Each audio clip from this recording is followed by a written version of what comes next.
Hello everyone! Today we are going to be reading The Berenstain Bears and the Blame Game. Let's begin.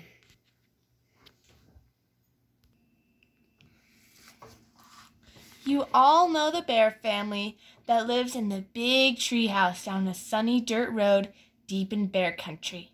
And of course, you know Mama Bear, warm, friendly Mama Bear, from whose seldom is heard a discouraging word. But lately, Mama hadn't been all that friendly. Her smile was gone, and she was feeling very discouraged. Why? Because life in the big tree house had turned into one long, miserable, never-ending blame game. He started it! No, she started it! He started it! No, she started it! Cries of he started it, no, she started it, and it was her fault, no, it was his fault, filled the air from day to night. It was her fault. No, it was his fault. Her fault. His fault. Life in the big tree house had become one long argument about who started it and whose fault it was, and Mama had quite enough of it. So, when she heard sounds of breaking glass and spilling water, she rushed into the living room. There she found a mess of broken glass, spilled water, and a scatter of roses on the floor. Standing over the mess were Brother and Sister Bear, and shouting at each other and pointing. It was her fault. No, it was his fault. Over and over again.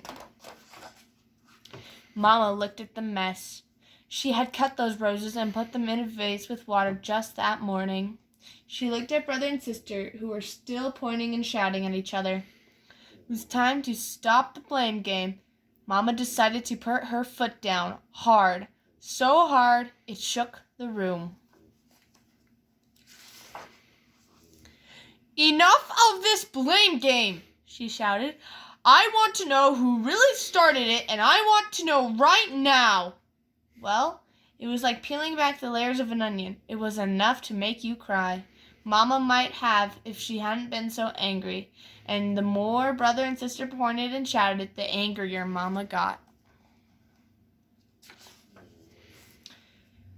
He knocked it over, cried Sister. He made the mess. But that was only because she was trying to poke me in the ribs, shouted Brother. I was not trying to poke him, protested Sister. I was just trying to tickle him because he tickled me this morning.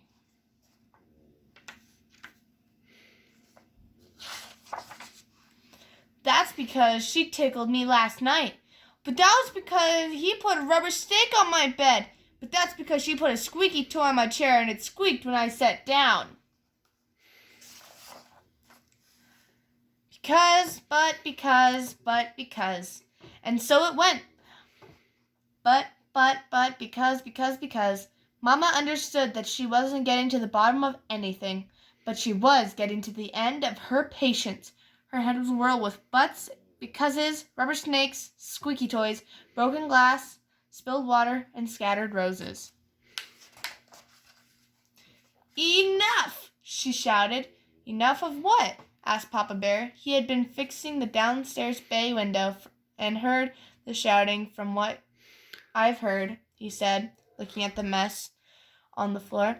There's more than enough blame game to go around. So instead of playing the blame game, why don't we just go to work and solve the problem? Let's deal with the broken glass for starters. Brother, you fetch the dustpan and broom. Sister, you bring the paper towels from the kitchen. Papa swept the bigger pieces of broken glass into the dustpan. What about the water and the little pieces of glass and the roses? Asked Sister. Mama, said Papa, will you please pick up the roses, but look out for thorns and broken glass. Then he laid wet paper towels on the whole wet mess. He swept what was left into the dustpan. Mama put the roses into another vase. Good for Papa. He had put a stop to the blame game. Papa went back to his workshop. The cubs went out to play. But while Papa was putting away his paint and putty, he heard the sound of breaking glass.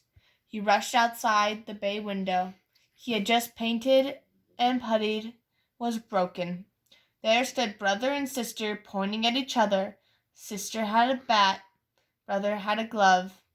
There were pieces of broken glass in the grass. Papa bit his lip, counted to 10, took a deep breath, and did a very good and timid imitation of a volcano. It was her fault. He's the one who wanted to play ball. It was her fault. She's the one who hit it.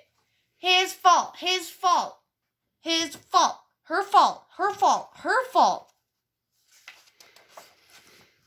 It seems to me, said Mama, who had heard the crash, that instead of shouting and pointing fingers, we should get to work and solve the problem. That's what they did. They picked up the glass and went to work. It took some doing, but after a while, the window was painted and puttied, good as new. Of course, there are times, said Papa, when somebody really is to blame for something, but most of the time, it's important to remember there's usually enough blame to go around. Thank you for joining me for today's story. If you liked it, please come again tomorrow. We will be reading another story. Thank you and have a wonderful day.